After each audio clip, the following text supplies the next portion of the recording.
బట్టి మీకే స్తుతులు చెల్లిస్తూ కొన్ని నిమిషాలు తండ్రి వాక్యం వినడానికి సిద్ధపడుతుండగా మీ తోడును మీ సహాయాన్ని మాకు అనుగ్రహించమని ప్రార్థిస్తూ యేసుక్రీస్తు వారి పేరట ఈ ప్రార్థన వినపాలు అడిగి వేడుకొంచున్నాము తండ్రి. ఆమేన్. దేవుని పిల్లడరా,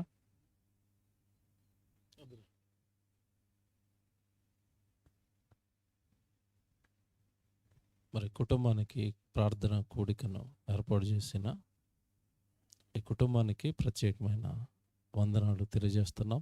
అలాగే వేదిక మీద ఉన్న దైవజనులందరికీ కూడా ప్రత్యేకమైన వందనాలు తెలియజేస్తున్నాం. దేవుని పిల్లనరా, జ్ఞాపకార్థ కూడికగా ఈ సభను ఏర్పాటు చేయటం జరిగింది. ఇందులో ఒక మంచి అంశాన్ని, ఒక మంచి విషయాన్ని నేర్చుకోవడానికి ఒక అంశాన్ని ఏర్పాటు చేయటం జరిగింది.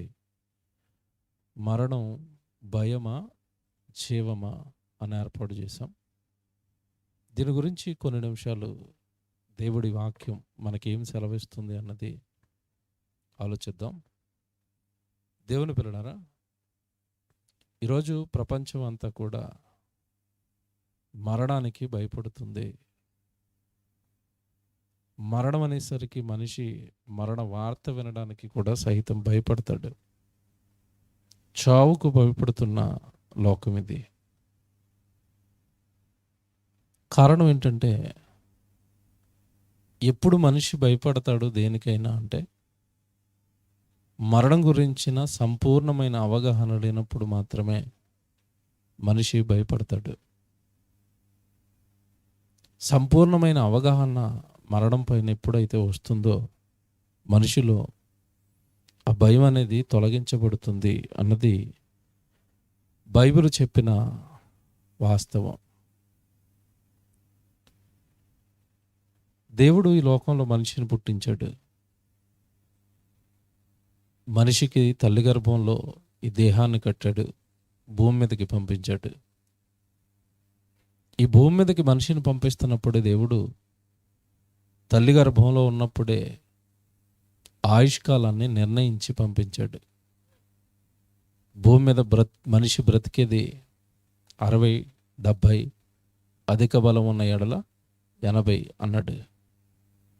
చివరి దినాల గురించి మాట్లాడుతూ దేవుడు అంటాడు, అయినను వాటి వైభవము ఆయాసమే దుఃఖమే.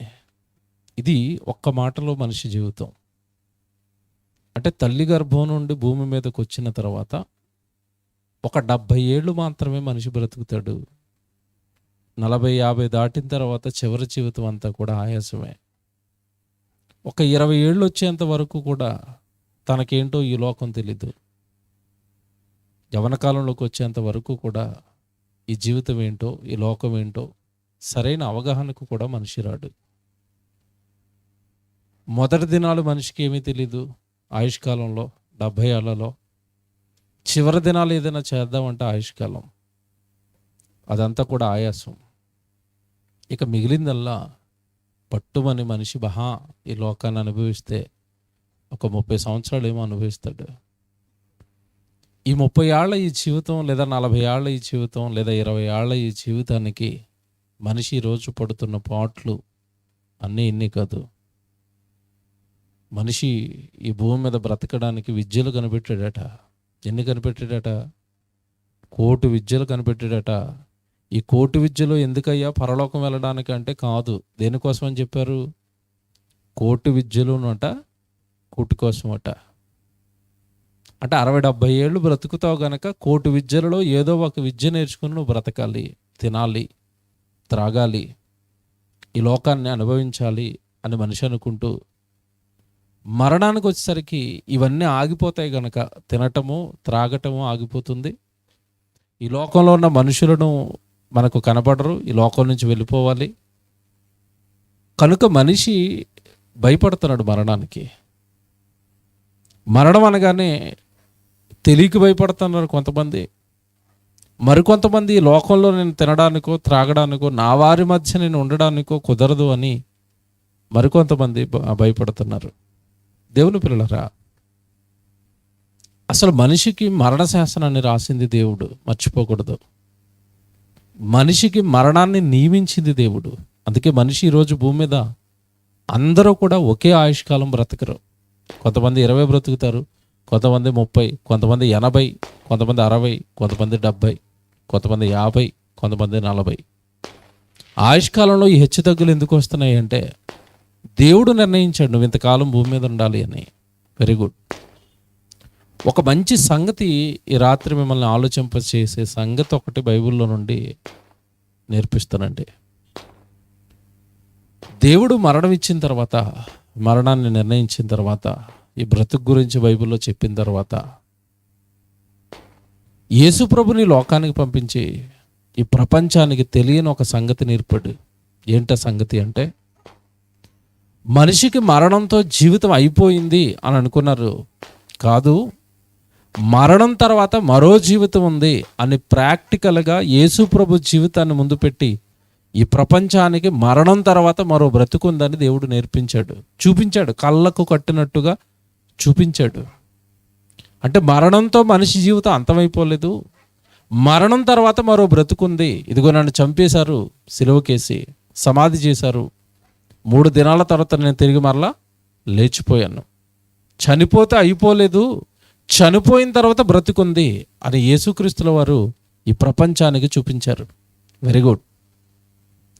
మరణించిన తర్వాత బ్రతుకుంది అని యేసుప్రభు చెప్పిన తర్వాత ఆ బ్రతుకు కోసం భూమి మీద ఉన్న వాళ్ళు ఎంతమంది ఆలోచిస్తున్నారు అంటే, చనిపోయిన తర్వాత బ్రతుకు గురించి ఆలోచించకపోగా చావుకు భయపడుతూ ఈ లోకం ఉండిపోయింది. చావు తర్వాత ఏం జరుగుతుందో తెలియక చావుకి ఈ లోకం భయపడుతుంది. యేసుప్రభు ఈ లోకానికి ఎందుకు వచ్చాడో ఒక మాట పౌలు గారు మాట్లాడుతున్నారు. హెబ్రీయులకు రాసిన పత్రిక 2వ అధ్యాయము 14వ వచనంలో మీరు జాగ్రత్తగా చదవండి మాట. హెబ్రీయులకు రాసిన పత్రిక 2వ అధ్యాయము 14వ వచనం బైబిల్లో చదువుతాం. కాబట్టి ఆ పిల్లలు రక్త మాంసములు కలవారైనందున ఆ ప్రకారమే మరణము యొక్క బలము గలవానిని, అనగా అపవాదిని మరణము ద్వారా నశింపచేయుటకును, ఈ పదవంటలను చేసుకోండి, జీవితకాలం అంతయు మరణ భయము చేత దాస్యమునకు లోబడిన వారిని విడిపించుటకును ఆయన కూడా రక్త మాంసములలో పాలివాడయ్యాడు. మరణ భయము చేత, మరణ భయం, ఈ లోకానికి మరణం అనేసరికి భయం. కారణం ఏంటంటే మరణం తర్వాత ఏంటో తెలీదు, మరణం తర్వాత ఏం జరుగుతుందో మానవుడికి తెలీదు. భయంతో ఉండిపోయారట, మరణం అంటే భయపడుతున్నారట. ఆ మరణ భయపు గుప్పిట్లో జీవితకాలం అంతా గడుపుతున్న ఈ ప్రపంచానికి మరణం అనగానే మరో లోకానికి దారి, మరో లోకానికి ప్రవేశం. పుట్టి ఈ లోకాన్ని చూసిన నువ్వు మరణం తర్వాత మరో లోకాన్ని చూస్తావు, అదే పరలోకం, దేవుడున్న లోకం. ఆ లోకానికి నిన్ను చేర్చే వారధి, ఆ లోకానికి నిన్ను చూపించేదే మరణం. అంటే ఏ తండ్రి దగ్గర నుంచి అయితే, పరలోకం నుండి అయితే మనిషి బయలుదేరి లోకానికి వచ్చాడో, ఆ పరలోకంలో ఉన్న కన్న తండ్రి దగ్గరకు మనిషిని తీసుకుని వెళ్ళిపోయేదే మరణం. ఇంకా మీకు బాగా అర్థం అవ్వాలి అంటే మిమ్మల్ని మీ సొంత ఇంటికి చేర్చేది మరణం. ఎందుకంటే ఈ లోకం మంద కాదు కదండి. ఈ లోకం మందా కాదు. ఈ లోకం మనదైతే ఇక్కడే ఉండిపోయే వాళ్ళం కదా. మనం ఉంటామా? ఎవ్వరము ఈ గ్రామంలో పుట్టిన వాళ్ళు ఎవ్వరు కూడా ఈ గ్రామంలో ఉండరు. అందుకే ఏమంటే భక్తులు మాట్లాడారు, మనము పరదేశులము, యాత్రికులము, పరదేశులము మనము, ఈ దేశం మనది కాదు. పరలోకం నుండి లోకానికి కన్న తండ్రి పంపగా దేవుడి పని నిమిత్తమై దేవుడిని మహిమపరచడానికి, నీ జీవితంతో నీ దేహంతో దేవుడి కొరకు సేవ చేయడానికి, ఆయన గురించి మాట్లాడడానికి, అదిగో ఆయన గురించి అలాంటి సభలు పెట్టడానికి, ఆయన గురించి లోకమంతా ప్రకటించడానికి, సువార్త చేయడానికి నీకు తల్లి గర్భంలో దేవుడు దేహాన్ని కట్టి లోకానికి పంపాడు. నిన్ను పంపిన ఆయన పరలోకంలో ఉన్నాడు. ఈ దేశం నీది కాదు అన్నాడు. నువ్వు అక్కడ 60-70 ఏళ్లే ఉంటావు అన్నాడు.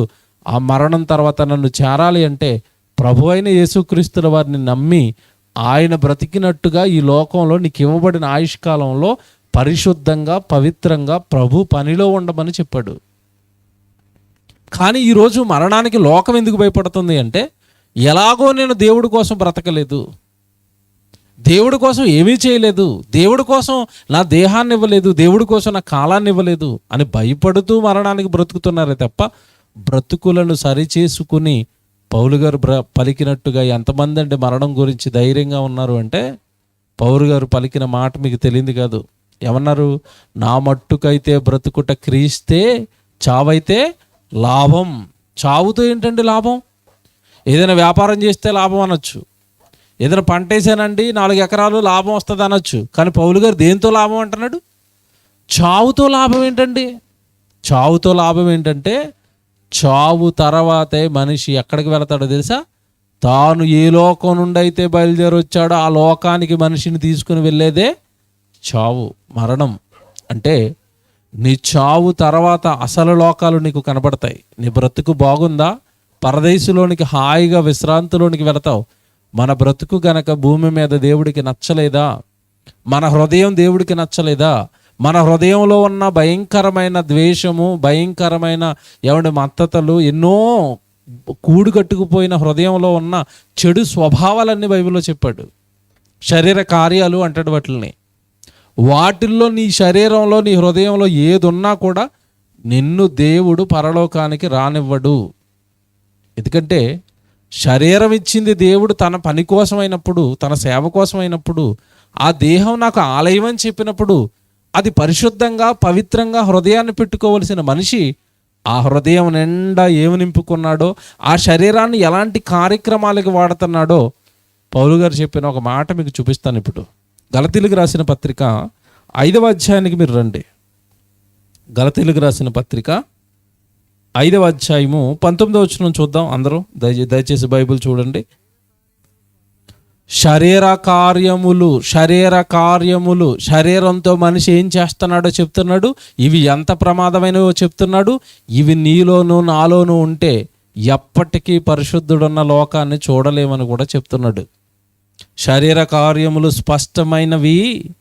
అవేవనగా జారత్వము, అపవిత్రత, కాముకత్వము, విగ్రహారాధన అయిన అభిచారము, ద్వేషములు, కలహము, మత్సరములు, క్రోధములు, కక్షలు, భేదములు, విమతములు, అసూయలు, మత్తతలు, అల్లరితో కూడిన ఆటపాటలు మొదలైనవంటే ఇంకా చాలా ఉన్నాయని ఇన్ని చెప్పి మళ్ళీ ఏమంటున్నాడు చివరిలో? మొదలైనవి ఇంకా చాలా ఉన్నాయి. మత్సరమట, విభేదాలట, అల్లరట. ఒకే తండ్రి గర్భాన పుట్టిన ఈ మానవులు ఎలా మారిపోయారో ఈరోజు సమాజం మీకు తెలియదు కదండి. భయంకరమైన విభేదాలతో, కక్షలతో, పగలతో మనిషిని ప్రేమించుకోలేక, పరలోకంలో ఉన్న కన్నతండ్రి భూమి మీద ఉన్న మనుషులారా నా పిల్లలే అన్నప్పుడు సహోదర భావంతో కలిసి మెలిసి ఉండవలసిన మనిషి పగతో, కక్షతో, విభేదాలతో రగులుతున్నాడు ఈరోజు. ఆ హృదయం దేవుడికి నచ్చుతుందా? ఆ హృదయ కార్యక్రమాలు దేవుడు మెచ్చుతాడా? ఆత్మఫలాల గురించి చెప్తాడండి. నిజంగా ప్రభువుని గనక నమ్మితే, ప్రభువులోనికి గనక వస్తే నీ కార్యాలు మారిపోతాయి. ఎందుకంటే నీలోనికి పరిశుద్ధాత్మ దేవుడు వస్తాడు. పరిశుద్ధాత్మ దేవుడి ఫలాలు వేరుగా ఉంటాయి. ఏంట ఫలాలు అంటే, ప్రేమ ఉంటుందట, సంతోషం ఉంటుందట, సమాధానం ఉంటుందట, దీర్ఘశాంతం ఉంటుందట, దయాళుత్వము, మంచితనము, విశ్వాసము, సాత్వికము, ఆశా నిగ్రహం, ఆశలను నిగ్రహించుకొని లోకంలో శరీరాన్ని కంట్రోల్ చేసుకుని పరలోకం కోసం ఇలాంటి ఫలాలు ఫలించే వాళ్ళు మరణం తర్వాత దేవుడిని చూస్తారు. ఎందుకంటే 3 నాళ్ళ ముచ్చటైన ఈ దేహంలో ఉన్న ఈ దేహం చూపిస్తున్న అధికారాలు, ఈ దేహం చూపిస్తున్న ఈ దేహం ఈ లోకంలో కోరుకుంటున్న కోరికలో, సుఖాలు, ఆనందాలు వీటి మీద మాత్రమే మన మనసు ఎప్పుడైతే కేంద్రీకరించామో ఆత్మ ప్రమాదంలోనికి వెళ్ళిపోతుంది. అప్పుడు బైబిల్లో మీకు ఇద్దరు కనబడతారు, ధనవంతుడు, లాజరు. బాగా ఆలోచించండి. బైబిల్ ధనవంతుడు, లాజరు ఇద్దరు కనపడినప్పుడు ఏమంటే చనిపోయారట ఇద్దరు. వాళ్ళ దేహాలు భూమి మీద పాతి పెట్టబడ్డాయట. ఏమంటే లాజర్ అనేసరికి దరిద్రుడు గనక ఏమంటే తీసుకెళ్ళి ఎక్కడో పాడేశారు. ధనవంతుడు మంచి డబ్బులున్నవాడు గనక అతనికి ఎలా జరుగుంటుంది సమాధి కార్యక్రమం? చాలా ఘనంగా గొప్పగా బండిలో తీసుకెళ్తూ ఊరేగిస్తూ ఏమంటే బ్యాండ్లు పెట్టి మొత్తం మీద అతన్ని సమాధి చేశారు, ఇతన్ని సమాధి చేశారు. విషయం ఏంటనుకున్నారు? భూమి మీద డబ్బున్నా, అధికారం ఉన్నా, అందం ఉన్నా, హోదా ఉన్నా, మరణం తర్వాత ఇవేవి కూడా ఆత్మకు వర్తించవు. మర్చిపోకూడదు. వీళ్ళిద్దరు భూమి మీద పడిపోయారు. ఒక దరిద్రుడు చనిపోయాడు, అక్కడ ధనవంతుడు చనిపోయాడు. ఇద్దరు ఆత్మల పరిస్థితి ఏంటయ్యా చనిపోయిన తర్వాత అంటే, లాజరేమో నెమ్మది పొందుతున్నాడట, ధనవంతుడేమో యాతన పడుతున్నాడట. అదేంటండి? ఏంటండి ఇద్దరికి తేడా? భూమి మీద అధికారం ఉంది కదా, ధనవంతుడు ఆస్తి ఉంది కదా, సంపద ఉంది కదా, మంచి మంచి వస్త్రాలు ఉన్నాయి కదా, ప్రతిదినము సుఖపడ్డాడు కదా, ఎందుకంటే అతని జీవితం అలా మారిపోయింది అంటే ఇదిగో ఇవే శరీర కార్యాలలో తన జీవితాన్ని ముంచుకున్నాడు. స్పష్టంగా మరణం తర్వాత పరలోకం ఉందని, మరణం తర్వాత జీవితం ఉందని, ఈ దేహాన్ని భద్రపరచుకోవాలి అని, తప్పులు పాపాలు ఈ దేహాలతో చేయకూడదు అని మనిషి ఏమండి జీవిత సత్యాన్ని మరిచిపోయాడు. మీరు బాగా ఆలోచించండి. ఒక మంచి సంగతి చెప్తాను ఈరోజు. మరణం తర్వాత జీవితం ఉంది. ఆ జీవితం నీకు దక్కాలి అంటే, ఆ జీవితం ప్రశాంతంగా ఉండాలి అంటే, భూమి మీద దేవుడు కోరుకున్నట్టుగా దేవుని కుమారుడుగా యేసుక్రీస్తుల వారిగా నీ జీవితం మారాలి. ప్రభు ఎలాగైతే ఉన్నాడో ఆయనకు కలిగిన సర్వ సంపూర్ణతకు సమానమైన సంపూర్ణత నువ్వు సాధించాలి ఖచ్చితంగా అని బైబిల్లో రాసేశాడు. ఆయనలో కనపడేది ప్రేమ, ఆయనలో కనపడేది జాలి, ఆయనలో కనపడేది దయ, ఆయనలో కనపడేది మనమంతా పరలోకంలో ఉన్న కన్నతండ్రి పిల్లలం అనే సమాన భావాలు.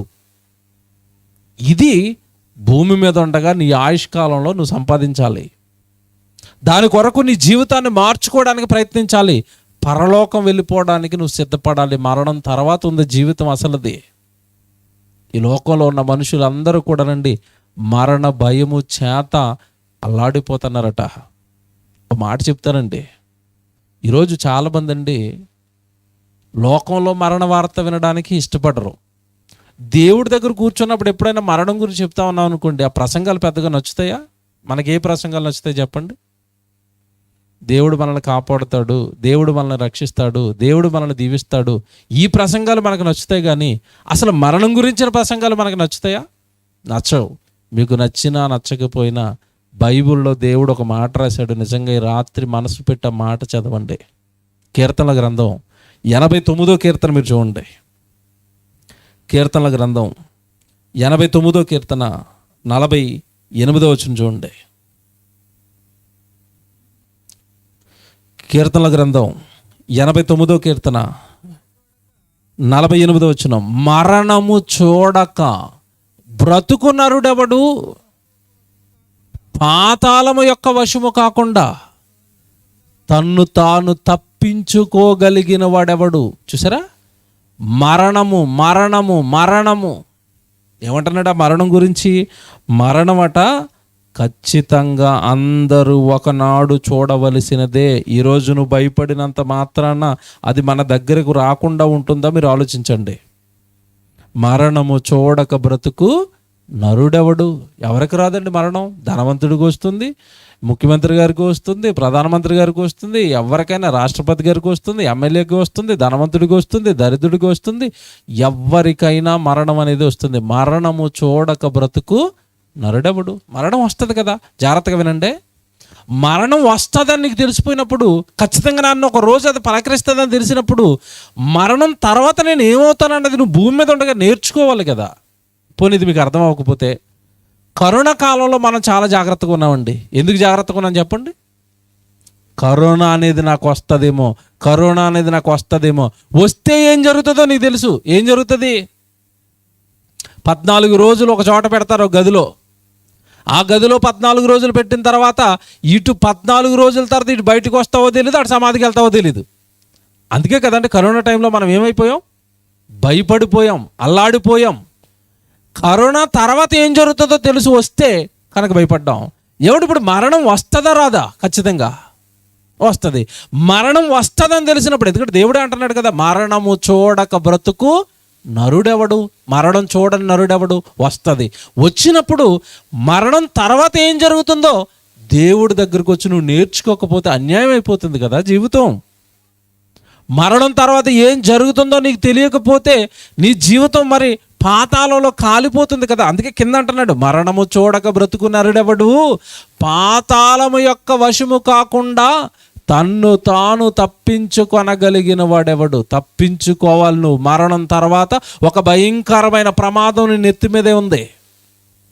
అది మరణం తర్వాత ఇమీడియట్గా నీకు ఎఫెక్ట్ అవుతుంది, నాకు నీకు అందరికీ. ఒకవేళ ప్రభు బ్రతకమన్నట్టుగా కనుక బ్రతకకపోతే, వాక్యానుసారం జీవించకపోతే, బైబిల్లో రాయబడిన వాక్యాలు నువ్వు జీవితంలో పాటించకపోతే, మరణం తర్వాత ఒక నిత్యాగ్ని దండన అనే ప్రమాదం మనుషుల కోసం ఎదురు చూస్తుందట. దానిని తప్పించుకోవాలట. తప్పించుకోకపోతే ఇదిగో ధనవంతుడు వెళ్ళి కాలిపోతున్న ప్రాంతంలో మనం కూడా కాలిపోక తప్పదు. కానీ ఇక్కడ చెప్తానండి అసలు విషయం. నువ్వు దేవుడు బ్రతకమన్నట్టుగా కనుక బ్రతికితే, వాక్యాన్ని వంట పట్టించుకుంటే, బైబిల్ నేర్చుకుంటే, లోకంలో ఉన్న మనిషి 60-70 ఏళ్ళ ఈ జీవితాన్ని అనుభవించడానికి అడ్డదారులు తొక్కి సుఖంగా బ్రతకాలి అని మోసాలు, కక్షలు, విభేదాలతో ఈ 60-70 ఏళ్ళ ఈ జీవితం అనుభవించడానికి పాపాలు చేస్తూ బ్రతుకుతున్నాడు చూశారు. ఈ పాపపు జీవితం, ఈ మోసపు జీవితం నాకు వద్దండి. ఒక పొట్టి జక్కయ్య లంచగొండిగా ఉండి మారిపోయాడు కదా. ఒక సమరయ స్త్రీ వ్యభిచారిగా ఉండి మారిపోయింది కదా. వ్యభిచారమందు పట్టుబడిన స్త్రీ ప్రభు దగ్గరికి రాగానే వ్యభిచారాన్ని విడిచిపెట్టి పవిత్రమైన హృదయాలతో, పరిశుద్ధమైన హృదయాలతో వాళ్ళు ఈ లోకంలో ఉన్న పాపాలు, నేరాలు చేయకుండా పవిత్రంగా బ్రతికారు కదా. అలాగ గనక బ్రతికితే, జాగ్రత్తగా వినండి, అలాగ గనక నువ్వు బ్రతకటం అలవాటు చేసుకుంటే, అలా బ్రతికిన మనుషులు భూమి మీద మరణాన్ని ఎంత ఈజీగా తీసుకున్నారో నువ్వు కూడా మరణాన్ని జీవంగా చూస్తావు తప్ప మరణానికి నువ్వు భయపడవు. 2 వ్యక్తుల జీవితాలు చూపించి ముగించేస్తాను నేను, మీకు అర్థం అవ్వాలి. మరణం విషయంలో నిజంగా ఈరోజు ప్రపంచం అంతా అల్లాడిపోతుంటే దావీదు గారు వృద్ధాప్యానికి వచ్చాడండి. ఇక చచ్చిపోతాడు. ఇక వృద్ధాప్యంలోకి వచ్చాడు. ఇంకా ఆయనకి తెలిసిపోతుంది నేను ఇంక చనిపోతానని. ఆ చనిపోవడానికి ముందు ఆయన పలికిన మాట ఏంటో తెలుసా? నిజంగా ఆశ్చర్యపోతారు మీరు. రాజుల గ్రంథం మీరు చూద్దాం. రాజుల గ్రంథం 1వ గ్రంథం 2వ అధ్యాయము 1వ వచనంలో దావీదు గారు ఏమని పలుకుతున్నాడో చూడండి. రాజుల 1వ గ్రంథం 2వ అధ్యాయము 1వ వచనం చూడండి.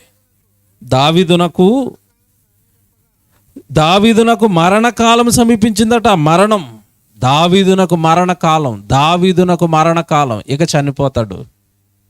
ఎవడి సహజంగా మన మరణకాలం డాక్టర్ గారు ఎప్పుడైనా చెప్పేసినప్పుడు మనం ఎలాంటి పనులు చేస్తాం మనకు తెలియదు కదా. ఎలాంటి పనులు చేస్తాం? పిల్లలందరినీ కూర్చోబెడతాం. డాక్యుమెంట్లు, పలానా డాక్యుమెంట్లు బీరువాలో ఉన్నాయి. నేను పలానా అతనికి 5 లక్షలు ఇంట్రెస్ట్కి ఇచ్చాను, వాడు ఇంట్రెస్ట్ కట్టలేదు, ఇచ్చి 2 సంవత్సరాలు అయిపోయింది, ఆ డబ్బులు వసూలు చేసుకో, డాక్యుమెంట్లు ఇక్కడ ఉన్నాయి, పొలం అక్కడ ఉంది, అప్పెంత ఉంది, మన ఇంటి పక్క వాళ్ళు మనకి డబ్బులు ఇవ్వాలి, పలానా బంగారం బ్యాంకులో పెట్టాను. ఇది కదండి మరణానికి ముందు మనం చక్కబెట్టుకునేవి. మనలాంటి వాళ్ళు కాదు కదండి భక్తులు. ఈ లోకం మీద పిచ్చితో బ్రతికిన వాళ్ళు కాదు కదండి, ప్రభు కోసం బ్రతికిన వాళ్ళు కదా. ఆయన మరణ కాలానికి ముందు ఆయన ఏమని మాట్లాడుతున్నాడో సొలొమోను తన కొడుకుతో మాట్లాడుతున్నాడండి. ఇవి ఏమంటున్నాడు తెలుసా? చూద్దాం. మరణకాలము సమీపింపగా తన కుమారుడైన సొలొమోనునకు ఇలాగూ ఆజ్ఞ ఇచ్చెను. లోకులందరూ పోవలసిన మార్గమున నేను పోవుచున్నాను. చూసారు అలా మాట్లాడుతున్నాడు. లోకులందరూ పోవలసిన మార్గమున నేను పోతున్నాను. మరణం మార్గం అంటున్నాడు. ఇదిగో నేను వెళ్ళబోయే పరదేశుకు నేను, ఎందుకంటే నా బ్రతుకు కాలం అంతా నేను తప్పులు పాపాలు చేసుకుంటూ బ్రతకలేదు కదా, ప్రభు సేవలో బ్రతికాను కదా, దేవుడి కొరకు బ్రతికాను కదా. కనుక మరణం నాకు జీవంగా మారిపోబోతుంది, మరణం నాకు వరంగా మారిపోబోతుంది. మరణం తర్వాత నేను భయపడవలసిన అవసరత లేదు. కారణం, ఈ బ్రతుకులో తప్పులు, నేరాలు, పాపాలు చేసుకుంటూ నేను బ్రతకలేదు. దేవుడి కోసం బ్రతికాను. దేవుడిచ్చిన జన్మను దేవుడికే ఇచ్చాను. వాక్యం ఎరిగాను. దేవుడు మనసెరిగాను, పరలోకంలో ఉన్న కన్నతండ్రి ఇచ్చిన దేహం ఇదని గుర్తెరిగాను. ఈ దేహంతో నేరాలు, తప్పులు, పాపాలు చేయలేదు. నేను పరిశుద్ధంగా బ్రతికాను, పవిత్రంగా బ్రతికాను. కనుక సొలొమోను, లోకులందరూ పోవలసిన మార్గమున నేను పోచున్నాను, మరణం మరో లోకానికి మార్గమయ్యా అని చెప్పాడు.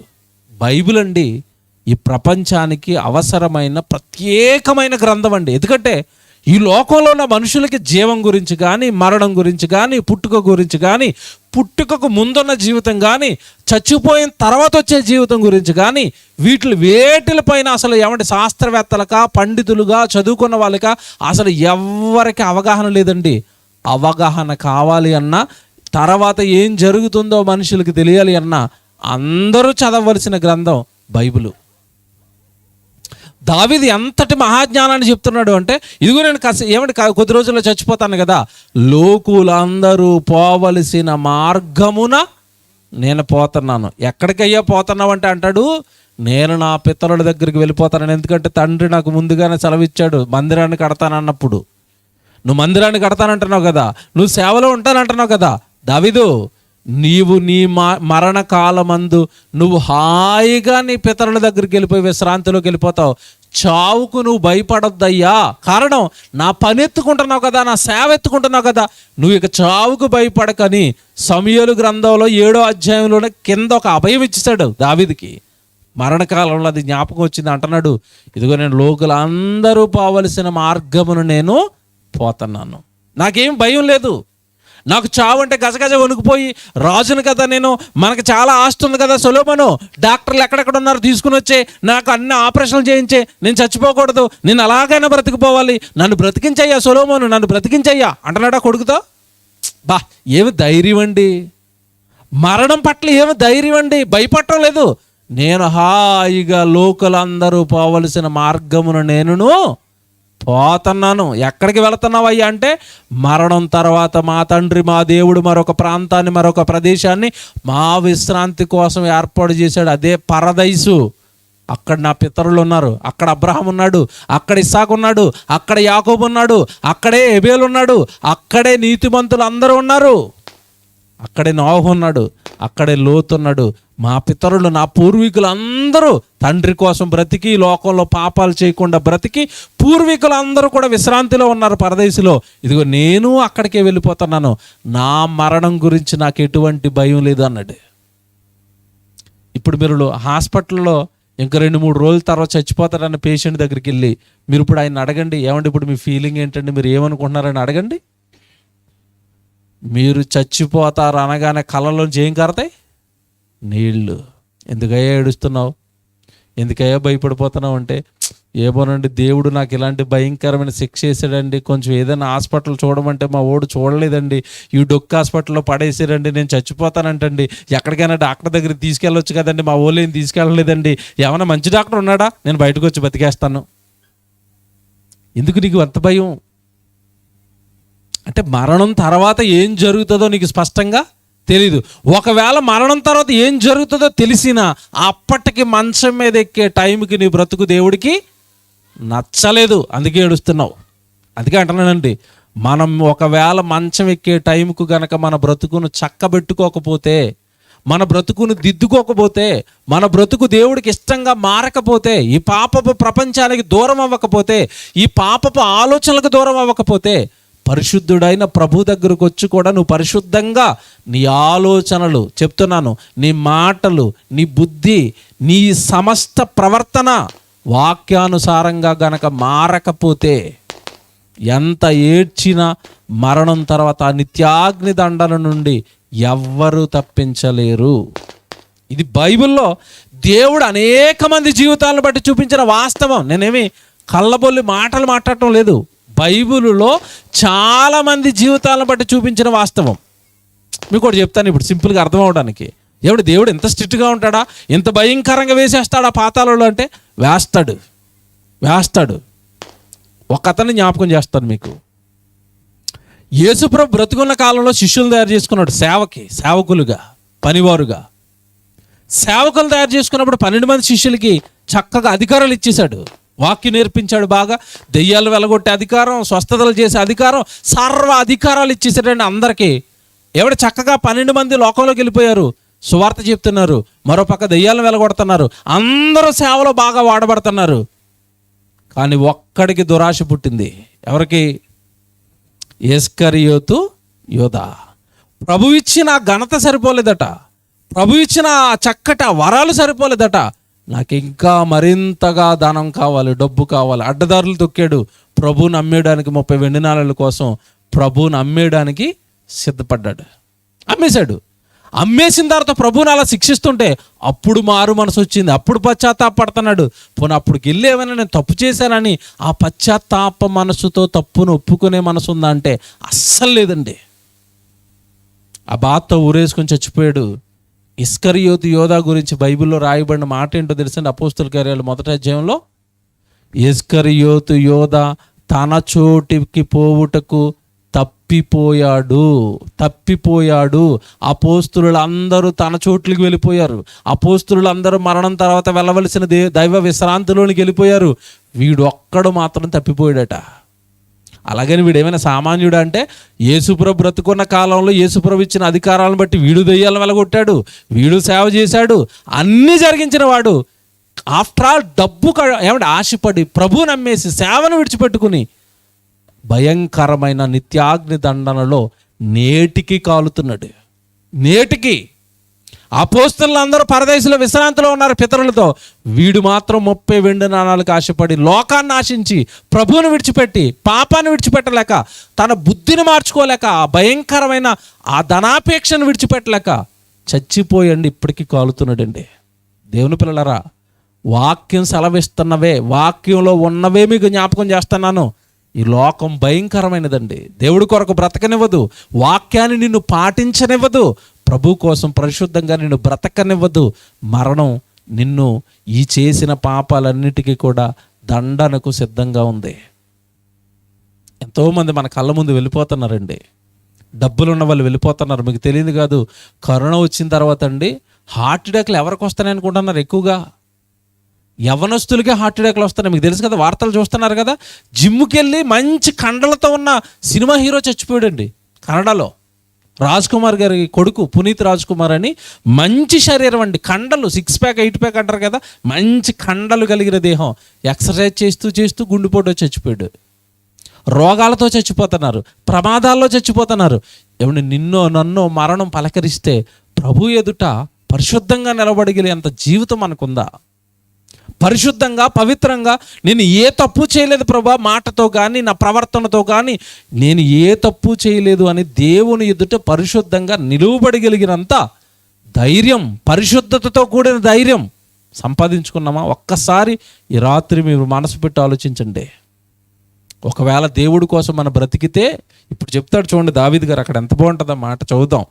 2వ అధ్యాయము 9వ వచనం చదువుతున్నారు. 2వ అధ్యాయం చదువుతున్నారు కదా, 3వ వచనం చూడండి.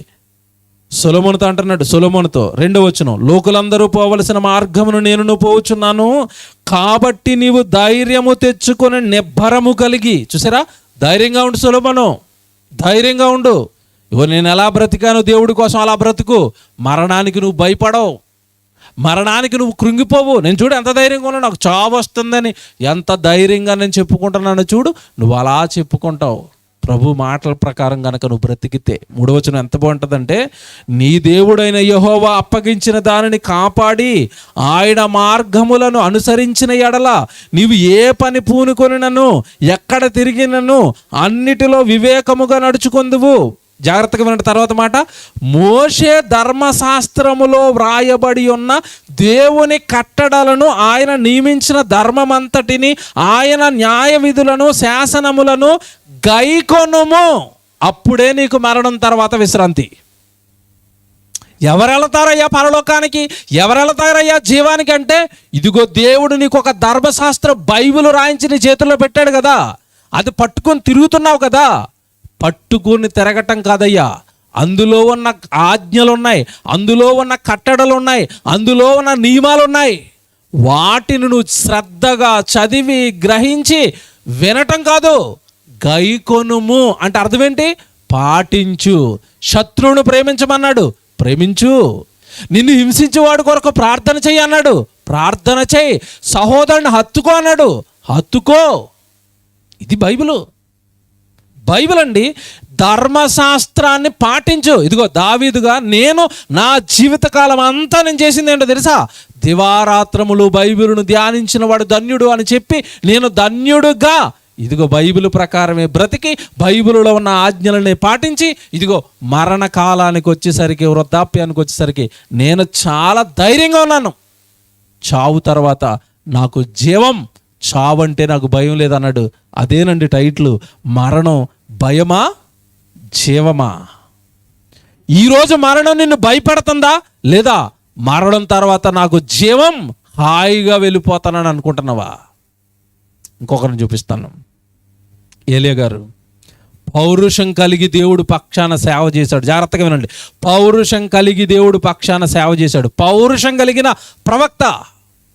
దేవుడిని ఎవరైనా అన్నా, ఆ రోజు దేవుడికి వ్యతిరేకంగా 100 మంది ప్రవక్తలు ఉన్నా ఒక్కడుగా పౌరుషం కలిగి దేవుడి వాక్యం పక్షాన, యెహోవా పక్షాన ఆ రోజు రాజు ఆఫర్లు ఇస్తున్నాడు.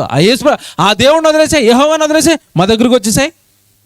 ఇగో మేము బయలు నిలబెట్టాం కదా, బయలుకు ప్రవక్తగా మారిపోంటే, చిచ్చి, నీ డబ్బుకా, నీ అధికారానికా, నువ్వు చూపించే ఆశలకా, జీవం కలిగిన దేవుడిని, దేవుడి మాటలను నేను విడిచిపెట్టానని పౌరుషంగా బ్రతికాడు. అలా బ్రతికినందుకండి కక్ష కట్టిన యెజెబెలు, కక్ష కట్టిన ఆహాబు తరుగుతున్నారు. వీళ్ళెవరు అనుకోకండి. మళ్ళీ ఈ ఆహాబు కానీ యెజెబెలు కానీ వీళ్ళెవరు అంటే, ఒకప్పుడు ఇశ్రాయేలును పరిపాలించడానికి దేవుడు నియమించిన రాజు రాణి, దేవుడు నియమించిన వాళ్ళే, దేవుడు అధికారం ఇచ్చిన వాళ్ళే దైవజనుడని హింసిస్తున్నారు, చంపుతామంటున్నారు. అప్పుడు ఏమన్నాడు తెలుసండి? నిజంగా ఆశ్చర్యపోతారు ఈ మాట మీరు వింటే. యెజెబెలు తరుముతుంది, చంపుతానని యెజెబెలు తరుముతుంటే ఓ రోజు చెట్టు కింద కూర్చుని ప్రార్థన చేశారండి. మీరు నిజంగా వినండి, అసలు ప్రపంచంలో ఉన్న ఎవరు కూడా ఇలాంటి ప్రార్థన చేయలేరేమో అనిపిస్తుంది. ఆ ప్రార్థన ఏంటో చూద్దాం. రాజులు 2వ గ్రంథం మీరు చూడండి. మొదటి గ్రంథం, రాజుల మొదటి గ్రంథం 19వ అధ్యాయం చూడండి. రాజుల మొదటి గ్రంథం 19వ అధ్యాయము 4వ వచనం చూడండి. రాజుల మొదటి గ్రంథం 19వ అధ్యాయం 4వ వచనం. తాను ఒక దిన ప్రయాణము అరణ్యములోనికి పోయి, ఎక్కడికి పోయాడట? అరణ్యంలోకి ఎందుకు వెళ్ళాడు? యెజెబెలు తరుముతుంది, ఆహాబు తరుముతున్నాడు చంపుతామని, అరణ్యంలోనికి వెళ్ళిపోయాడట. అరణ్యములోనికి పోయి ఒక బదిరీ వృక్షము క్రింద కూర్చుండి, ఆ పదాన్ని ఇలా పెన్నతో టిక్కి పెట్టుకోండి. ఏంటంట? మరణ ఆపేక్ష గలవాడై. మరణ ఆపేక్ష అంటే అర్థం ఏంటో తెలుసా? మరణం గురించి ఆశపడుతున్నాడట. నాకు మరణం కావాలి. మనుషులకి ఈరోజు మరణాపేక్ష లేదు, ఎక్కువగా ఏముంటుంది తెలుసా? ధనాపేక్ష, అధికార ఆపేక్ష, సుఖ ఆపేక్ష, ఈ ఆపేక్షలు ఉంటాయి, ఈ కోరికలు ఉంటాయి. కానీ భక్తుడు కదండి, దేవుడి కొరకు బ్రతికాడు కదండి, యథార్థవంతుడు కదా, న్యాయవంతుడు కదా, దేవుడి కొరకు బ్రతికాడు కదా. ఆ యథార్థత ఆయన ఏమని ప్రార్థన చేయమంటుందో తెలుసా? ఏలియా మరణాపేక్ష గలవాడయ్యుండి, తర్వాత మాట చూడండి, మరణాపేక్ష గలవాడై, యెహోవా నా పితరుల కంటే నేను ఎక్కువవాడను కాను, ఇంత మట్టుకు చాలు, నా ప్రాణము తీసుకోనమని ప్రార్థించాను. ఏం తీసుకోమంటున్నాడండి? అదేంటండి ఇది? అసలు ప్రపంచంలో ఉన్న ఎవడైనా ప్రాణాన్ని తీసుకోండి అని ప్రార్థన చేస్తాడా?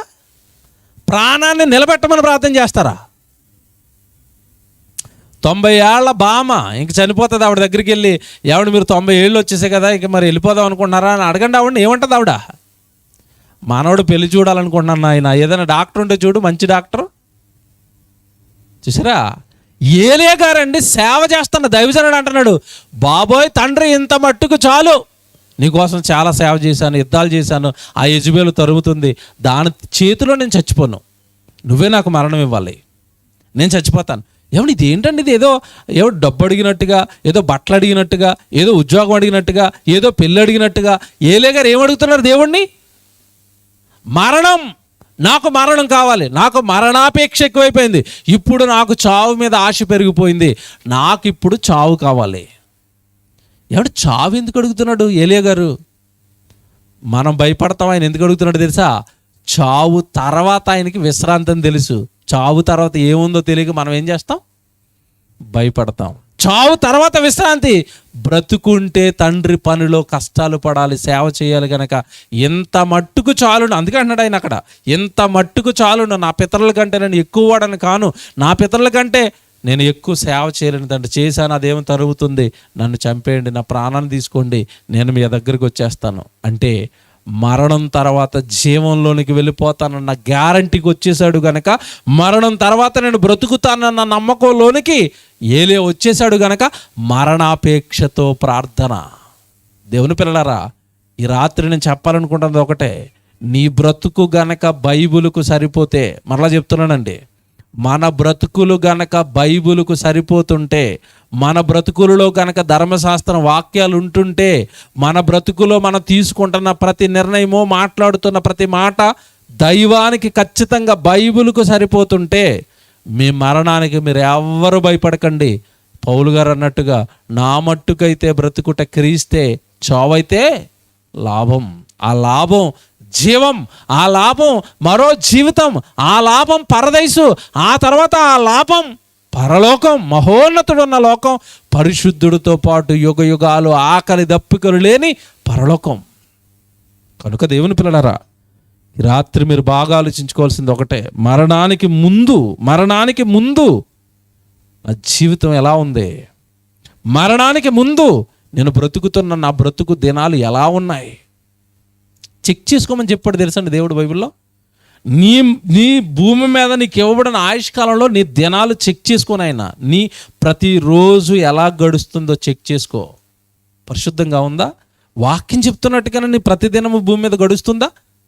లేదా ధనాపేక్ష కానీ, అధికార ఆపేక్ష కానీ, లోకంలో ఉన్న ఏవైనా ఆపేక్షలు నాకు భిన్నంగా బ్రతికేటట్టుగా నీ జీవితాన్ని ఏమైనా లాగేసాయా? ప్రతి దినము చెక్ చేసుకోండి అన్నట్టు ఆ మాట చూపిస్తాను. ప్రసంగి గ్రంథం 6వ అధ్యాయం 12వ వచనం చూడండి. ప్రసంగి గ్రంథం 6వ అధ్యాయం 12వ వచనం.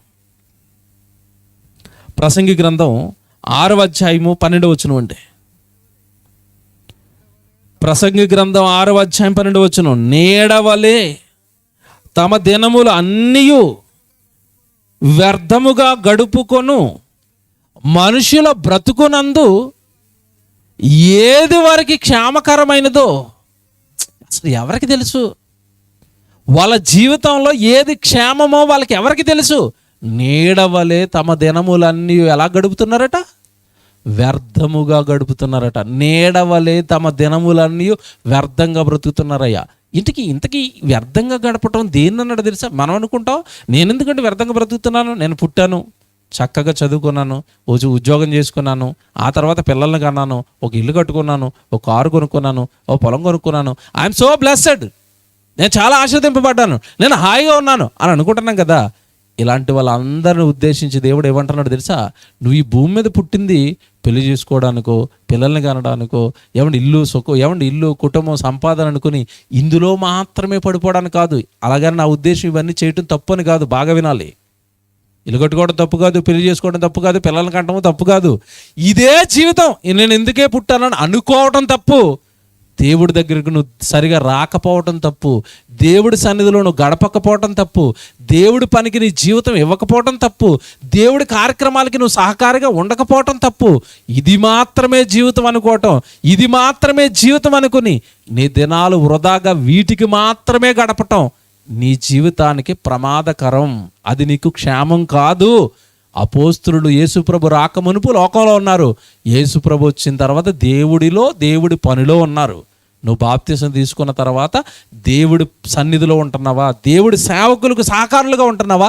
నీ జీవితం దేవుడి పనిలో, దేవుడి సేవలో, దేవుడి సన్నిధిలో ఎంత ఇస్తున్నావు, లోకానికి ఎంత ఇస్తున్నావు, ఇది మీరు బేరీజు వేసుకోవాలి. అందుకే పౌలు గారు చివరి మాటగా కొరింథీయులకు రాసిన మొదటి పత్రిక 15వ అధ్యాయంలో ఒక మాట చెప్తున్నాడండి. ఈ లోకం కొరకు గనక మనం బ్రతికేసామా, ఒక మాట హెచ్చరిస్తున్నాడు. కొరింథీయులకు రాసిన మొదటి పత్రిక 15వ అధ్యాయం చూడండి. కొరింథీయులకు రాసిన మొదటి పత్రిక 15వ అధ్యాయము 32 చూడండి.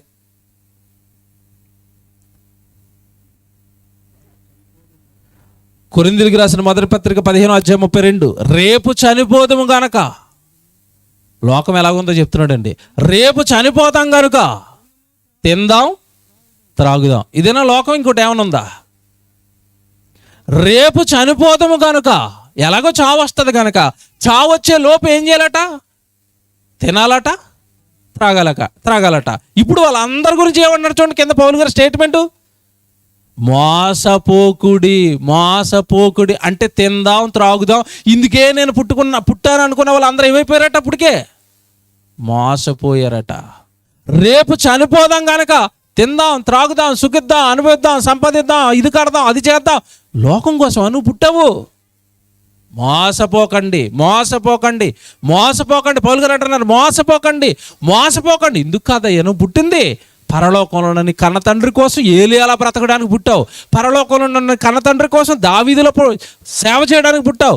పరలోకంలో నన్ను కన్న తండ్రి ఘనత కోసం మహిమ కోసం నీ జీవితాన్ని టచ్ చేస్తే దేవుడు కనపడేట్టుగా బ్రతకడానికి పుట్టావు. నిన్ను నీ జీవితాన్ని కానీ నీ పేరును కానీ నీ కుటుంబాన్ని కానీ గుర్తు చేసుకోగానే సమాజానికి దేవుడు జ్ఞాపకం రావాలి. దేవుడు పిల్లలండి, దేవుడి కుటుంబం అండి, ఏ చక్కగా దేవుడి పనిలో ఉంటారండి అని నీ పేరెత్తగానే దేవుడు జ్ఞాపకం రావాలి తప్ప నీ పేరెత్తగానే పొలమో ఇల్లో ఈ లోకమో గుర్తొస్తుంది అంటే నువ్వు ప్రభులోనికి నీ జీవితం కరెక్ట్గా సెట్ అవ్వలేదు. ఇంకా తిందాం త్రాగుదాం మోసపోతున్నారట. మీకు అర్థం అవడానికి ఒక ఉదాహరణ చెప్తానండి. ఏదైనా ఒక భయంకరమైన రోగం వచ్చింది అనుకోండి, ఇంకా చనిపోతాం, క్యాన్సర్ వచ్చేసింది, ఇంకా చనిపోతాం 4 రోజుల్లో. ఆ విషయం డాక్టర్ మనకి చెప్పడు. బయటికి వెళ్ళిపోండి, మీ బంధువులను పంపండి అంటాడు. మనం బయటకు వచ్చిన తర్వాత బంధువులు లోపలికి వెళ్తారు. వాళ్ళ చెవిలో చెప్తాడు, ఏంటో తెలుసా, ఈయన ఏం కావాలనుకుంటున్నాడో అన్నీ పెట్టేయండి అంటాడు. కొన్ని మాన్పించేయండి అన్నాడు అనుకోండి, నూకలు ఉన్నట్టే. అన్నీ పెట్టేయండి అన్నాడు అనుకోండి, అర్థం ఏంటి అంటే డాక్టర్ గారి ఉద్దేశం కూడా ఏంటంటే ఎలాగో పోతాడు కనుక ఇతడు అన్నీ తినిపోవాలా, అదేనా? ఆయనకి ఇష్టమన్నీ అన్నీ పెట్టేయండి, ఆయన ఏమడిగితే అది పెట్టేయండి. అంటే తిని చచ్చిపోవాలా? అంటే తినడానికే పుట్టావా? తిని చచ్చిపోవాలా? చూసారు అలాగుంది లోకం. డాక్టర్ గారు కూడా అదే చెప్పారు, ఆయనకి ఏం కావాలో అన్నీ పెట్టేయండి, తినేసి చచ్చిపోతాడండి. ఆయన ఎవరిని చూడాలనుకుంటాడో అందరిని తీసుకొచ్చేయండి, ఆయన ఎక్కడికైనా తిరగాలనుకుంటే అన్నీ తిప్పేయండి. అంటే తిరిగేసి తినేసి చచ్చిపో, నరకానికి వెళ్ళిపో. పుట్టింది ఎందుకా? పుట్టించిన ఆయనకి ఏమి చేయవా? మోసపోతున్న లోకం, మీరు మోసపోకండి. అదే ఈ కుటుంబం ప్రయత్నం. కొద్దిమందికైనా బైబిలులో ఉన్న సత్యాలు చెప్పి కళ్ళు తెరిపించాలన్న ప్రధానమైన ఉద్దేశం. ప్రార్థన చేసుకుందాం. ప్రేమ కలిగిన తండ్రి దేవా, మరణానికి భయపడుతుంది లోకం. మా ప్రభు వచ్చి ఆ మరణపు ఛాయలు, ఆ మరణపు బలాన్ని విరిచాడు. దేనికిరా మీరు భయపడుతున్నారు? మరణం తర్వాత జీవం. ఆ జీవం కావాలి అంటే నా బ్రతుకు ఒక మార్గం అనేసారు. అంతకుముందు ఎంతోమంది భక్తులు తండ్రి మరణానికి భయపడక మరణాన్ని తండ్రి అవలేలగా మరణం తర్వాత ఏం జరుగుతుందో తెలుసు గనక భక్తిగా వారు బ్రతుకులను కట్టుకున్నారు కనుక మరణానికి భయపడక జీవం గురించి ఎదురు చూశారు, చావు కావాలని కోరుకున్నారు. కానీ ఈరోజు లోకం త్తండ్రి మరణం తర్వాత మరో జీవితం ఉందని మరిచిపోయింది. లోకమే జీవితం అనుకుంటుంది. లోకంలో ఆశలు, ఈ లోకంలో సుఖాలు, భోగాలు తినాలి, త్రాగాలి, ధరించుకోవాలని మోసపోతుంది తండ్రి. మోసపోవద్దు అని పౌలు గారు హెచ్చరించిన మాటను కూడా చూపించాను. పిల్లడు మోసపోక, ఈ లోకానికి వాళ్ళ జీవితాన్ని ఇవ్వక, ఈ లోకానికి వారి శక్తిని బలాన్ని వాడక పరమందున్న మా తండ్రిగా మీ కొరకు బ్రతుకున్నట్లు, బైబిల్లో ఉన్న భక్తులు ఎలాగైతే బ్రతికారో అలా బ్రతుకున్నట్లు కృప చేయమని కోరుకుంటూ ఏర్పాటు చేసిన కుటుంబాన్ని, నడిపిస్తున్న దైవజనులను, వచ్చిన మీ పిల్లలను అందరినీ జ్ఞాపకం చేసుకోమని యేసుక్రీస్తు వారి పెరటి ప్రార్థన వినపాలు అడిగి వేడుకొనుచున్నాము తండ్రి. ఆమేన్.